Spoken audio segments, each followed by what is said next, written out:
Berdayakan ormas secara persuasif dan komunikatif. Prime Topik, kepahlawanan lintas generasi. Kebun benih di Keramat budidayakan padi dan bawang.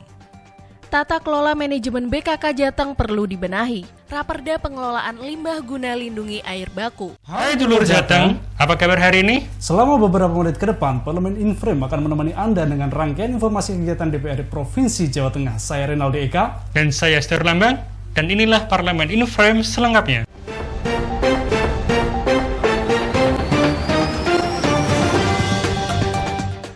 Dalam rangka penyusunan raperda tentang pemberdayaan ormas, Pembaperda melakukan kegiatan pengayaan data dan informasi ke DPRD DIY. Dalam rangka penyusunan raperda tentang pemberdayaan organisasi kemasyarakatan Ormas, Badan Pembentukan Peraturan Daerah Bapemperda Provinsi Jateng melakukan kegiatan pengayaan data dan informasi ke DPRD Provinsi DIY pada Selasa 9 November 2021. Saat berdiskusi dengan Dewan setempat, Ketua Bapemperda DPRD Provinsi Jawa Tengah Iskandar Zulkarnain mengatakan ada beberapa hal yang bisa dipelajari dengan DPRD DIY, yakni dalam pemberdayaan ormas perlu mengedepankan pendekatan persuasif dan komunikatif. Ia mengatakan raperda inisiatif tersebut merupakan tindak lanjut dari Undang-Undang Nomor 16 Tahun 2017 tentang Ormas. Menanggapinya, Wakil Ketua DPRD Provinsi DIY Huda Triyuliana menyampaikan selama ini DIY merupakan miniatur Indonesia karena hampir semua suku ada di DIY dan masing-masing memiliki ormas. Bahkan salah satu ormas nasional yaitu Muhammadiyah berpusat di Provinsi DIY. Berkaitan dengan fasilitasi kepada ormas diberikan melalui pemerintah dan Pokir DPRD Provinsi DIY. Bantuan itu diberikan satu persatu kepada ormas, khususnya yang merupakan representasi DIY. Membuat peraturan daerah terkait pemberdayaan ormas, ya baik tentang masalah regulasi terkait dengan masalah fasilitasi dan lain sebagainya. Gitu. Daerah istimewa Yogyakarta belum ada ormas belum ada raperda tentang pemberdayaan ormas. Yang kedua, pemerintah DIY itu tadi dalam rangka mensinkronkan antara program pembinaan ormas dari pemerintah mengedepankan komunikasi, sosialisasi kan seperti itu.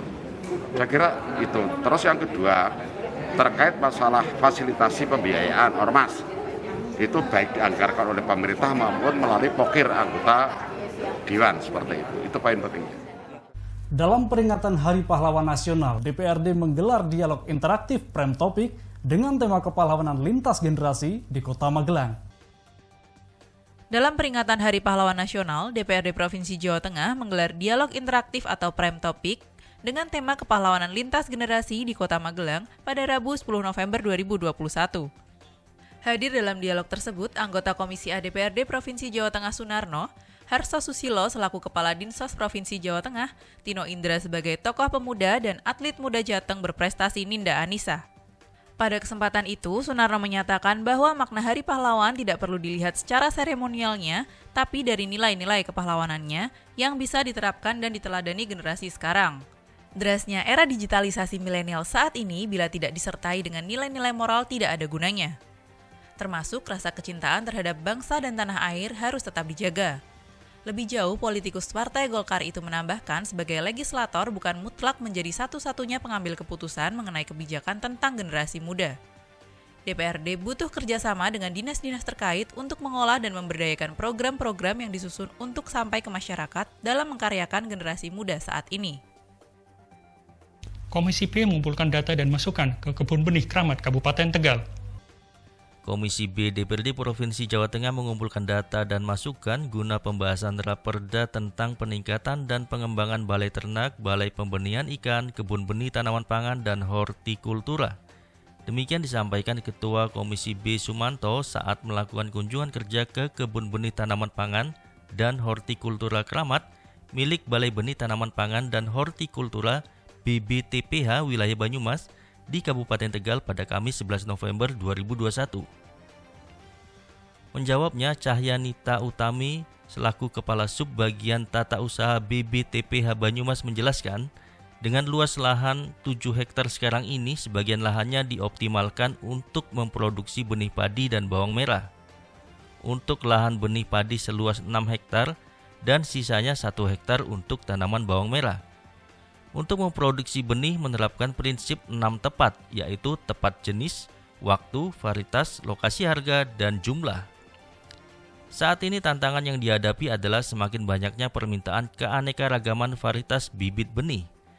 Hanya saja permintaan produk tidak diiringi dengan ketersediaan produk secara kontinu dan tepat waktu.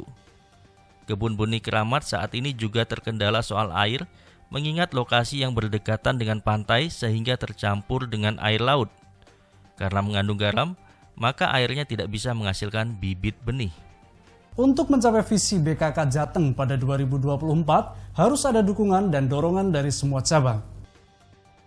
Komisi C DPRD Provinsi Jawa Tengah mengundang direksi PT BKK Jateng bersama BKK Jateng Cabang Surakarta dan Cabang Sukoharjo pada Kamis 11 November 2021 di Aula Kantor BKK Cabang Surakarta.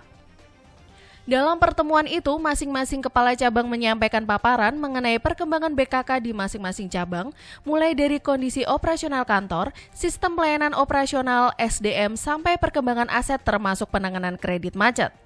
Anggota Komisi C Riono menyoroti SDM di masing-masing kantor cabang, terutama masihkah ada tamatan SMA. Disinggung pula soal peningkatan sistem manajerial sekaligus menghindari fraud atau kecurangan akuntansi yang dilakukan seseorang atau kelompok. Menanggapinya, Dirut BKK Jateng Kusnanto mengakui secara SDM masih rendah. Hanya saja untuk mengejar ketertinggalan itu, pihaknya terus melakukan peningkatan kapasitas serta kapabilitas kerja. Di antaranya dengan melakukan pelatihan manajemen resiko dan tata kelola keuangan. Di akhir kunjungan tersebut, Sekretaris Komisi C Henry Wicaksono juga menyampaikan untuk mencapai visi BKK Jateng pada 2024 harus ada dukungan dan dorongan, tidak saja datang dari BKK Jateng tapi juga dari semua cabang sampai tingkat paling bawah untuk saling bekerja sama mewujudkan visi tersebut. Kita itu salah satunya adalah bagaimana perbankan milik provinsi, baik Bank Jateng, BKK, BKK ini bisa tumbuh, terutama setelah pandemi ya. Dan memang kita harapkan tidak ada lagi fraud, ya, tidak ada lagi trouble yang dialami. Dan saya kira ini sudah cukup bagus, ya, sudah cukup bagus. Tinggal bagaimana BKK Jateng ini bisa support terus BKK di semua Jawa Tengah untuk bisa mencapai target, terutama sekali lagi pasca pandemi. Pengelolaan air limbah domestik sudah sepatutnya memiliki landasan hukum supaya kualitas air baku terlindungi. Pengelolaan air limbah domestik sudah sepatutnya memiliki landasan hukum supaya ke depan kualitas air baku terlindungi. Hal inilah yang melandasi Komisi D DPRD Provinsi Jawa Tengah menyusun draft raperda tentang pengelolaan air limbah domestik regional. Ketua Komisi D Dr. Alwin Basri menjelaskan, dewasa ini air limbah domestik yang dibuang ke media lingkungan hidup di daerah semakin meningkat dan berpotensi menimbulkan pencemaran lingkungan yang dapat menurunkan derajat kesehatan dan produktivitas manusia. Air limbah domestik itu adalah air limbah yang berasal dari usaha dan kegiatan pemukiman, rumah makan, perkantoran, perniagaan, apartemen, dan asrama. Hal ini diungkapkannya saat menjadi pembicara dalam uji publik raperda tentang pengelolaan air limbah domestik regional di Kota Tegal pada Kamis 11 November 2021. PLT Kepala Dinas Lingkungan Hidup dan Kehutanan Widi Hartanto mengakui pencemaran banyak didominasi dari limbah domestik. Dia mencontohkan hasil penelitian air limbah di Sungai Bengawan Solo, tingkat pencemarannya bukan saja dari limbah industri melainkan dari domestik. Sementara akademisi Undip Profesor Safrudin mendukung perlu ada pengaturan pembuangan limbah domestik. Karena limbah rumah tangga memiliki dampak yang buruk bagi lingkungan dan masih banyak orang yang tidak menyadari besarnya pengaruh limbah rumah tangga terhadap kehidupan masyarakat dan kelestarian lingkungan. Saya Renaldi Eka. Dan saya Esther Lambang. Terima kasih atas perhatian Anda. Salam Brilian TV, aspiratif, informatif.